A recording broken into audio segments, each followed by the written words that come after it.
7 de la tarde con 6 minutos, día miércoles, día de visita de Cristóbal Belolio a los estudios de Radio Pauta, académico de la Escuela de Gobierno de la Universidad Adolfo Ibáñez. ¿Cómo estás, Cristóbal? ¿Qué tal? Un gusto, como siempre. Bienvenido. Hola, Cristóbal. Oye, qué buena semana para esta columna, con tú? mucho material, entretenido, ¿no? Por cierto. Ustedes, los cientistas políticos, politólogos, analistas, citan con esto, filósofos, filósofos, en fin, todos vueltos locos con esta semana, ¿no? No, pero en serio. Bueno, depende, porque esto es más bien un oficio para mí. Digamos, los molacos yo me los gano publicando paper que nadie lee. En los journals oscuros. Entonces, claro, existe la percepción de que nos dedicamos a esto nomás, pero no, hay que hacerse el tiempo para estar claro, un poco al tanto. Claro. Pero hay otros que sí, hay expertos electorales, digamos, que trabajan en consultora y que tienen que estar... pero yo me dedico más bien a la teoría política, pero por supuesto me interesa mucho saber lo que está pasando en la contingencia. Lógico. Bueno, y esta semana ya tenemos el panorama más o menos claro, 8 candidatos presidenciales, las listas parlamentarias ya cerradas, cerca de 1000 candidatos, decíamos el otro día, Ceci. Sí. Aproximamos los 183 cupos por 5. Claro. Hay uno nomás que me sorprendió. ¿Cuál de todos, Cristóbal? Kaiser. ¿Qué te sorprendió? Porque los otros todos sabíamos que estaban buscando inscribirse, ¿cierto? Los tres que no tenían partido, Artés, Maine Nichols y Meo, sabíamos que estaban en busca de firmas, por lo tanto era cuestión de que las encontraran, pero sabíamos que querían estar en la papeleta. Los otros que eran representantes de partidos políticos también estaba claro que entraban directo, ¿cierto? Jara ganó la primaria, Matei fue proclamada, Kast tiene su partido y Parisi también. Pero yo hasta el último minuto estaba viendo a ver qué hacía Kaiser. Y de hecho lo conversamos aquí en su momento, como que iban a olfatearse con Kast y ver si es que finalmente convenía que fueran los dos o no, tomando en cuenta además que lograron armar una lista conjunta parlamentaria, ¿cierto? Claro. Van los republicanos con los nacional libertarios y los cristianos en la misma lista. Entonces yo pensé que podía al final esto, en el último minuto, digamos, Kaiser decir, ok, voy a senador por... Cuando supe que iba candidato Carter a senador por Araucanía, ya me tincó que no, que Kaiser va. Y yo creo que finalmente va a ser como win-win, ¿eh? Yo al principio pensaba... que he cambiado de opinión un poco en eso, que como la teoría de juegos indicaba que no era bueno que los dos se enfrentaran en primera vuelta porque más o menos estaban disputando el mismo público, pero ya con Kast que se disparado, creo que a esta altura le conviene un poco que vaya Kaiser, ¿cierto? Ya Kaiser no le va a pellizcar la uva a tal nivel de hacerlo, yo creo, retroceder tanto como para hipotecar su posibilidad de pasar a la segunda vuelta, y en segunda vuelta en teoría todo ese caudal de votos que saque Kaiser, 7, 6 puntos, no sé cuántos serán, finalmente se van a ir probablemente a Kast. Y para Kaiser, ¿cierto? Que claro, no va a estar en el Congreso, se va a quedar, entre comillas, sin pan ni pedazo, pero está el gobierno de Kast eventualmente. Claro. Está a caer. Que va a necesitar gente. Que va a necesitar gente. No sé dónde. Y tendrá una bancada, me imagino. No sé dónde poner a Kaiser, porque no va a ser fácil eso, pero la gente tiende a valorar mejor a aquellos que están en el Ejecutivo haciendo cosas que aquellos que están en el Parlamento discutiendo, en general. Sí. Entonces, quizás no es tan mala la apuesta. Es lo único que me sorprendió. Está bueno. Oye, Cristóbal...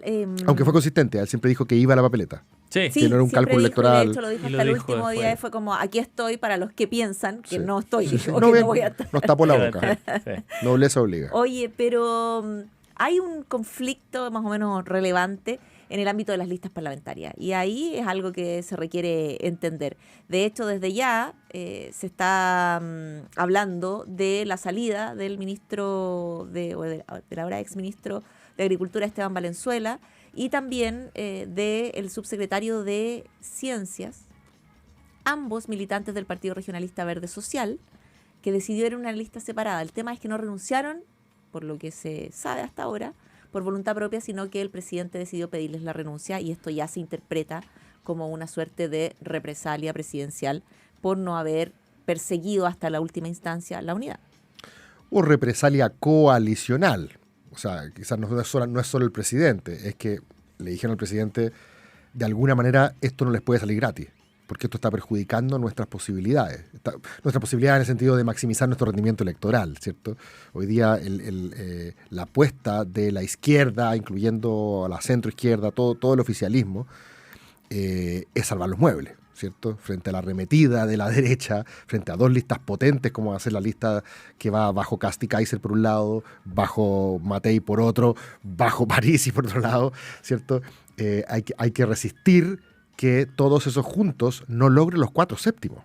Yo sé que la matemática es una lata para la gente, ¿cierto? Pero cuando los empresarios van y dicen, júntense todos en una gran lista porque el sistema que tenemos subsidia a la mayoría, de alguna manera, beneficia a aquellos que meten todo el poder electoral en una sola lista, uno se acerca, podrían haberse acercado, si es que les iba muy bien en esa lista, al número mágico de los 4/7, que, para que los que nos están escuchando se acuerden, fue lo único que logramos sacar el limpio de todo el proceso constituyente. Claro. Sí. Por una reforma que se hizo en el Congreso. Correcto. Jimena Rincón y compañía dijeron, bueno, hagamos una cosa, no vamos a tener nueva constitución, de hecho en el camino fue esto, bajemos todos los quórum a 4/7, lo que en la práctica, si le tomamos la palabra a Fernando Atria y otros juristas que hablaban de esta constitución tramposa, llena de cerrojos, que era la de los 80, hace que caiga el último cerrojo. ¿Cierto? Ya no tenemos la integración del Tribunal Constitucional que teníamos antes, ya no tenemos binominal, y claro, ahora con 4/7, que es una cuestión relativamente razonable, es un quórum, digamos, supramayoritario, pero no son los 2/3, Los 2/3 que eran... ¿cierto? Exacto. En la práctica hoy día adquiere cierta flexibilidad la Constitución para ser reformada, y por lo tanto, si la derecha te saca 4/7, como le escuché decir el otro día a Axel Calliz, esto se transforma en una especie de asamblea constituyente de 4 años.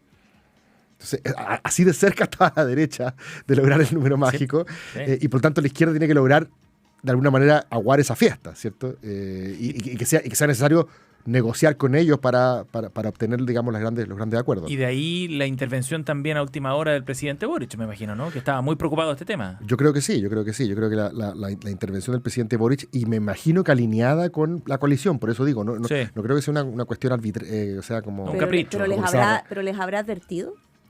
¿A quién? ¿El Frente Regionalista Verde y Social? ¿Los costos de ir por separado? No lo sé, pero no es primera vez que el presidente tiene problemas con estos discolajes. Bueno, el caso de Charp, el presidente ya es conocido, sí, ¿cierto? El caso de Mulet duele más porque Mulet, ellos han dicho que siguen apoyando a Jara, pero Mulet participó de la primaria, ¿cierto? Por lo tanto, en teoría, este esfuerzo unitario tenía que tener un correlato en la lista parlamentaria. A mí no me parece éticamente reprochable, me parece que es política, digamos. En política es importante que no nos mandemos solos, que no sean montoneras, ¿cierto?, que deciden de acuerdo a sus subjetividades, como diría Carlos Peña, ¿cierto?, sino que de alguna manera entiendan de que los acuerdos políticos requieren de cierta coordinación de los partidos, ¿cierto? Así funciona la política. Y en este caso se le está pasando una cuenta. Probablemente no es culpa de Esteban Valenzuela, ¿cierto?, ni el subsecretario que menciona Ceci, pero se le está pasando una cuenta porque sus partidos, ¿cierto?, o no hicieron los esfuerzos necesarios o no aceptaron las condiciones que la coalición impuso para dar esta pelea en conjunto. Pero comunicacionalmente al gobierno a esta altura da lo mismo. ¿Se le ve bien? Yo creo que a esta altura da lo mismo. No le luce. Sí, pero de partida, con todo el respeto y el cariño que le tengo al Teo Valenzuela, no creo que sea el tipo de ministerio que hoy día la gente, digamos, en la sobremesa se quede media hora más discutiendo sobre agricultura. Claro. No lo creo, digo. No es interior, digamos. Claro. Yo creo que esta cuestión mañana va a aparecer con un pie de página. Pero sí, entiendo que tiene un sentido político, pero me parece...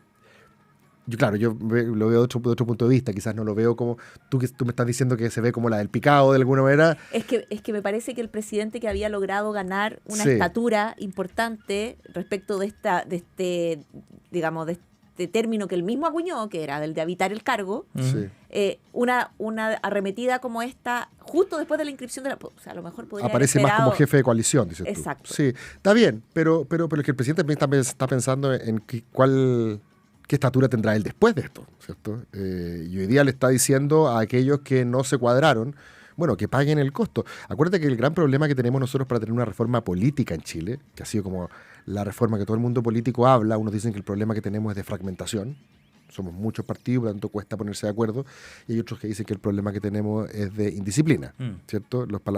Podemos tener 2 partidos en vez de 10, pero si cada uno se manda solo, esto no funciona, y por lo tanto varios han dicho que lo que tenemos que hacer es ponerle sanciones al que renuncia al cargo ejerciéndolo habiendo salido por una lista, ¿cierto? Estos castigos al discolaje, ¿te acuerdas? Sí. Esta es una especie de castigo informal al discolaje. Pero tú te imaginas a Ricardo Lagos Escobar sacando a los ministros demócratas cristianos por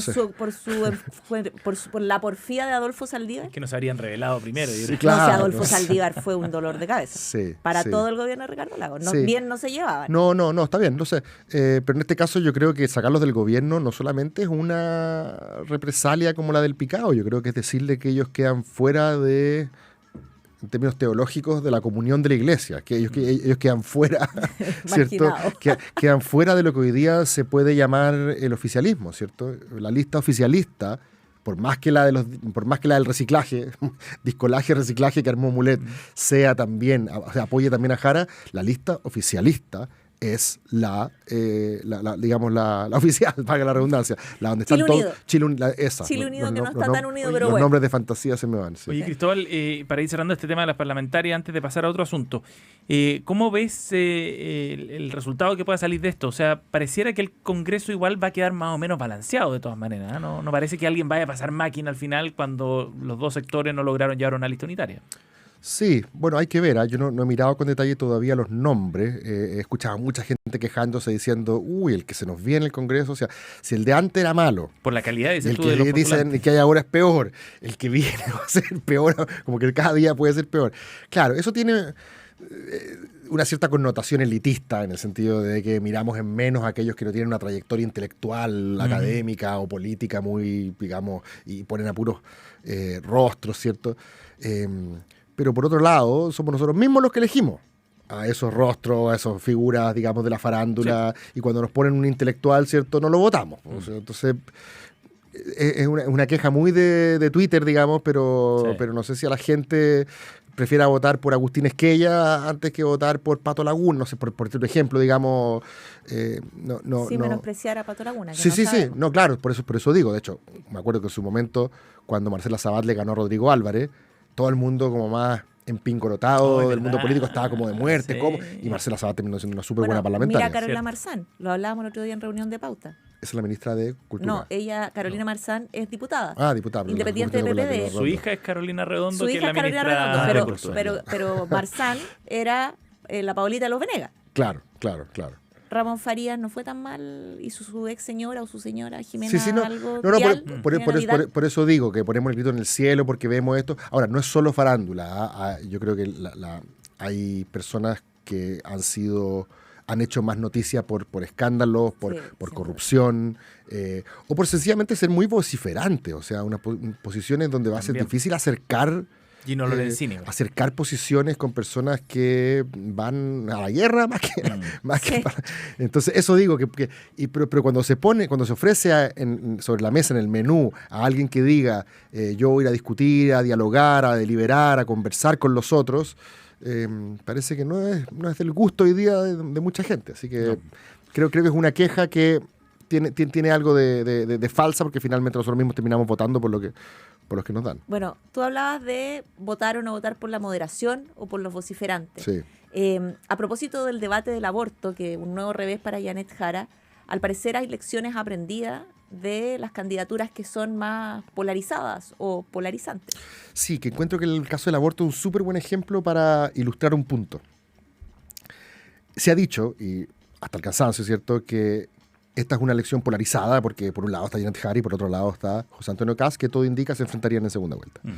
Y en el papel, nominalmente, como se dice, para distinguir los términos nominales de los reales, ¿cierto?, nominalmente, es cierto, el Partido Comunista y el Partido Republicano están prácticamente en los polos de nuestro espectro político. Si le sacáis a los nacional libertarios y al Partido Comunista AP de Artés, prácticamente republicano, y los comunistas donde se cierra ¿cierto?, el paisaje político chileno. Entonces, nominalmente sí, es una elección polarizada. Pero, en términos reales, para distinguirlo los nominales, la campaña que han desplegado, el discurso, mejor dicho, el discurso que han desplegado, a mí no me parece que sea polarizante, por el contrario, me parece que es un discurso que ha tratado de parecer más moderado de lo que son estas credenciales nominales.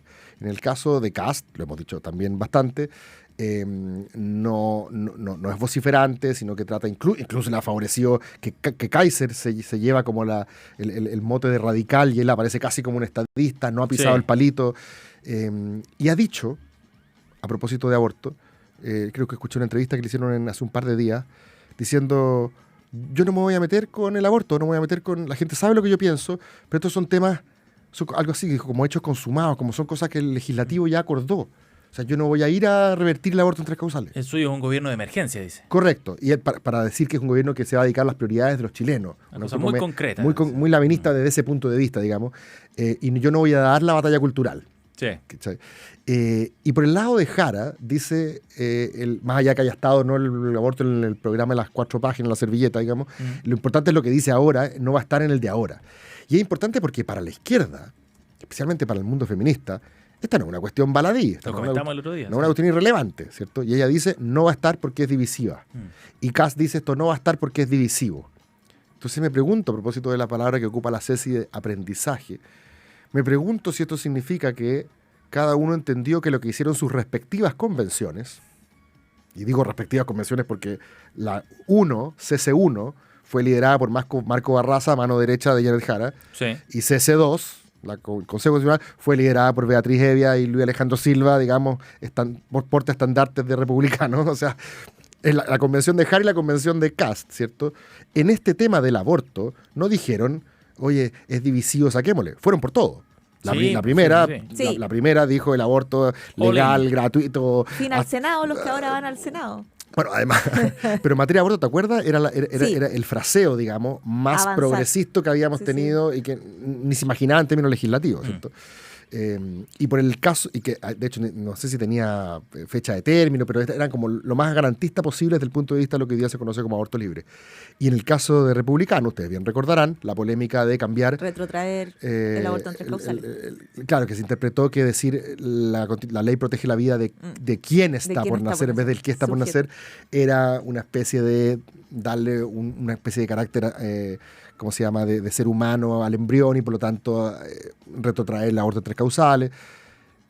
¿Habrán aprendido entonces ambos?